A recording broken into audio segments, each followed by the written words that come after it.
I'm Joe Cannon, and I love my Bible talk. Hi, I'm Daniela Juarez, and I love my Bible talk.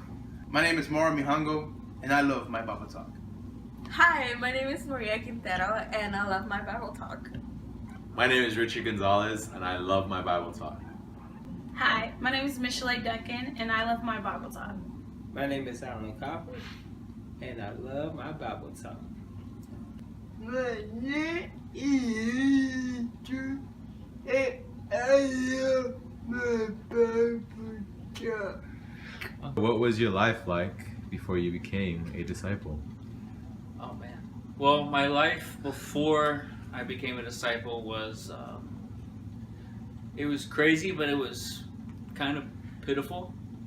Basically, I lived for the weekends. I partied a lot, taking advantage of women, and that's how I got into drinking because I wasn't very confident around them. But once I had a few drinks in me, I got a lot more bold. Did that every weekend, and every Sunday I would wake up saying that I never wanted to drink again, I never wanted to party again. And then Friday rolls around and I'm back into the same thing. I was basically a slave to it. I've calculated it. I've spent over $100,000 partying in my life. So it was something that I definitely gave my whole life to, and it didn't give me anything back. In fact, I wound up on the streets in downtown Long Beach. No money, no home, no health, no friends, no respect, nothing to live for. My life was pretty empty. I think I lived to please people, to please my friends, my my mom more so. I didn't really make any decisions, based on my own at all. So I just lived to please people. My life before I became a disciple was jacked up, man. I was a party animal. I actually was the creator of just parties in my hood, and it was sad. Dealing with drugs, alcohol. Not personally myself, but just seeing it, providing it, and being that person to just making it happen. It was really disgusting. And at one point, I felt dirty, just poisoning people. But it was really empty as well. I remember just at the age of 21, just wandering around like, well, what's life at that point? I was really empty. So yeah, my life as a disciple was pretty much empty. My life before I was a disciple was an emptiness. Everyone thought I was the perfect girl. I never said anything. I was used to be this girl that will always be silent, no matter whatever things will go wrong. And especially, I lived that life of a perfect family. But behind those closed doors, there was a totally different story. Definitely grew up in a very abusive family. My dad, alcoholic. My mom always working, and the only thing that for me was like I had to have that silence. That I wouldn't say anything that everyone will see that my family is not broken. So it became I'm a very family-oriented person, believing it's like that my mom and dad never had mistakes, and that means I never had mistakes. But then after a while, they really got tiring, and I started seeking other things in order to hide that emptiness that was eating me up every day. And then I was not a very loving person. I hated everyone around me, never had those close friendships. The only friends that I had since high school were only 3 friends, because I never loved being around people. So before becoming a disciple, I was an emptiness in my heart. My life before I became a disciple, I would say it was pretty basic and routine. I kind of went off on the deep end as I would say for my principles. I had kind of the principle set where I wouldn't do anything, or I wouldn't do, the things that I thought I ended up doing. Going up to college, it was like complete switch in my mindset of just what I wanted to go after, as opposed to when you're a kid growing up. I grew up seeing all my uncles and my grandparents always drinking, and I would always tell myself I wouldn't get to that point, or even just dealing with drugs and stuff. I would always tell myself I wouldn't do that, or experiment with any type of drugs growing up. But during college, those principles kind of just left me, just because I wanted to go after that life that in the movies where you experience everything in college. And so I would end up just go drinking with my cousins every weekend, and it was kind of a pointless life, really, where you just every weekend it's the same thing. It was pretty boring too, even though at the time it felt like I was living the life, but looking back at it, it's just really pointless. My life before I became a disciple, I was a very religious person. I thought that I knew everything about God. I thought I was living my life right. I thought I was going to heaven, but I still was in sin. I went to church every Sunday. I was a part of my church, but I still went to parties. I still went to clubs. I still got drunk, and I thought as long as I went to church on Sunday, I was okay. But I still had an emptiness in me. I still had a bitter heart. I still was angry. Wow. My life before I became a disciple, I honestly thought I was pretty okay. I thought I was pretty straight because I didn't really do too much. But my life was pretty jacked up. Go to the club, drink, even to drink when I black out. I knew there was an emptiness because crying sometimes, be depressed, and I always knew that there was something missing because I had friends, I had family, I had a job, I had money, I had everything, but it was just something that was missing. I knew it was something was missing. I was very different because I didn't grow up with my grandmother. A disciple named Emilio Bonilla, he just happened to be running late and had just enough time to meet me, and there was nothing huge about the moment that what he said, but the moment itself was pretty phenomenal, because I had just finished praying, or it was a prayer to God, but I said, what's next? Am I going to die here, or is something going to happen? And literally right after that, Emilio walks up and says, hey, I'm on my way to a Bible study. You want to come? I said, okay. And so I went to the Bible talk. I went to church and studied the Bible every day. And a week later, I was baptized. I was actually met by a very good friend of mine. His name is Eric Valenzuela, and he is now in Sydney, Australia, and he's been out there for almost 3 years now. It's been like 2.5 years since I've seen him, but we grew up pretty much, since we were 14, and one day he just invited me out to church. He basically was like, hey, come to church with me. And that day, actually, his brother was getting baptized. And 2 weeks later, I became a disciple. I was met by Miguel de la Rosa. He's in Las Vegas Church now. We were good friends in high school. I think he's seen the religious side of me at this point, putting scriptures up on Facebook myself. And I think he's seen that. So I think it caught his attention, and and he went after it. You know, I mean, he called me one time, and by this time I was going to another Christian church where all they preached was, it doesn't matter what you do as long as you come here. And I took that. I still kept being myself, kept smoking weed. It was disgusting, but he invited me one time to a campus devotional and changed my life. I remember one night I had enough.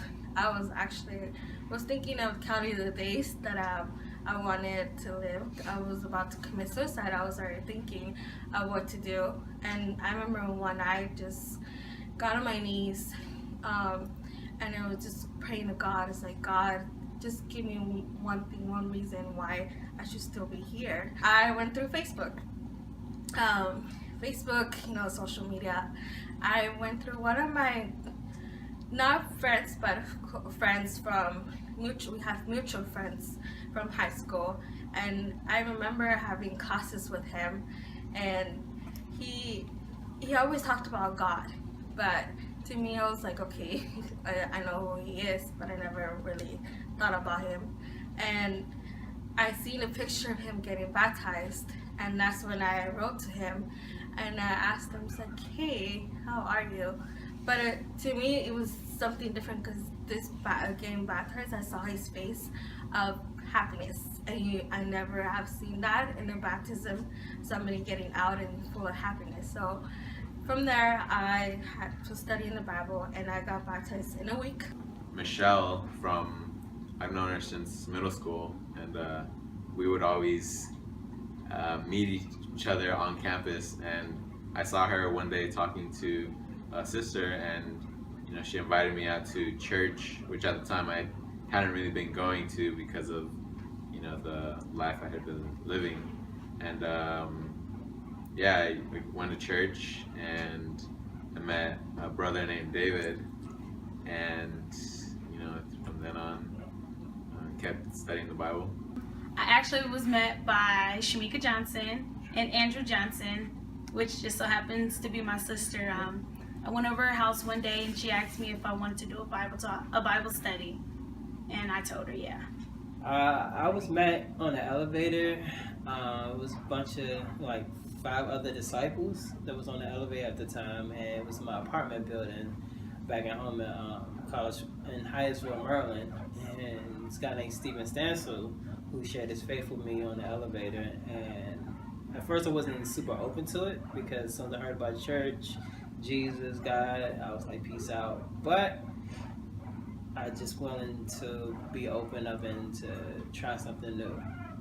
I love me, but in Bible, I don't to college.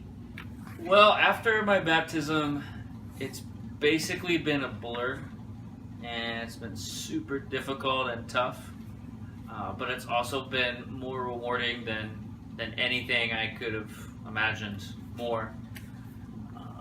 I went from living on the streets to being in a nice house now. I'm the project manager for a company we're the #1 painters in Long Beach. Our church is growing like crazy. I've made some of the best friends I could ever have, who've gone out to different parts of the world. I've grown personally so much of my character has been refined. I don't have to I don't have to get buzzed to talk to people. I can be myself around people, and I have this huge worldwide family that I can turn to for help anytime I need it. My life has changed in many ways. I think definitely learning what, who God is. Just living with God. I didn't know God before I became a disciple at all. Definitely the family and the kingdom, and learning what a family unit is. It has changed for the better. I seriously now I walk blameless. Back in the days, I felt super dirty, stealing and just being that guy I was. But now I feel free, which is awesome. My life have changed because that emptiness in my heart is filled. No matter what situations that I go through or what problems I go through, I've never felt that empty anymore. They always have been full, and I can say I'm a very lovable person. I love everybody now, like meeting people, having to build best friendships in the kingdom, which are the best. It definitely feels as if I'm free. You know, I definitely felt like the lifestyle I had been living kind of had a hold on me. Just, you know, because I was stuck in such a routine. I felt like I was gonna be going through that same routine. But it really opened up my eyes to see how that type of life is pointless. It doesn't lead you anywhere, and it doesn't really sharpen you up or build you up. So I definitely feel like it has been better. You know, my life has changed. I've met so many different people, and you know, I can really count on them to be there for me. I would say my life changed tremendously. I actually now realize the truth, that I was not on the right path. I was not seeking God with my whole heart, and now that I am, I feel a sense of security. I feel happy and joyful. So my life just changed a lot. Yeah, my life changed a whole lot. I don't go out to the clubs no more. I don't really like get wasted. My language, 'cause I used to curse like a sailor. Been hanging around a lot more disciples. Seen so many changes in my life just by obeying the Bible, obeying the scripture, obeying the word. Just seeing so many. I just seen so many just like life changing. I know what I want in my life. I didn't before I was in the table. I didn't hear in proper. Why do I love my Bible talk? Because they are crazy. They're down to do anything. They get behind all my dumb ideas, and they're willing to suffer with me. I'm not saying that in a metaphorical way or hypothetical. Like, we've literally suffered together physically, and if they're willing to get behind something like that, then I know they're down to get behind me on more important stuff. And they help keep me accountable. I love my Bible talk because they are crazy and amazing, and they're fun, and everybody just loves each other sincerely, and I just love them. I love my Bible talk because we're crazy, man. I think we're all different. Something new that actually just starting, but we're all different. We all have this just this different side of us, and we're coming together now. I think these couple of weeks we're building unity. We almost died together, which is awesome, and we're gonna ride together. Why do I love my Bible talk? Well, they're my brothers and sisters who I love very much, but every single one of them has something unique. Daniela is one of my best friends. Joe, considered him as my big brother. Uni, she's a joy to have. Alan is just, it's just Alan, but he's awesome. He's incredible. I really love him. He brings a joy to me every single time I see him. I just smile. Michelle, she doesn't play. She just tells you straight out, but which I love so much. And Richard, he gives the best hugs ever. He gives the best hugs that I have never experienced, and every time I see him I just want to hug him because I know he will give the best hugs. Mario, he's just the greatest servant. I never have seen no one that servants as him. That's why I love my Bible talk. I love my Bible talk because it includes a lot of people that I am really close to, people that I've shared a lot of experiences with, and I can definitely entrust my life into their hands. I love my Bible talk because we're a family, a true family, and everybody's loving and it's sincere, and yeah. Man, why do I love my Bible talk? It's flat out awesome. We just do crazy things to have wonderful memories. I have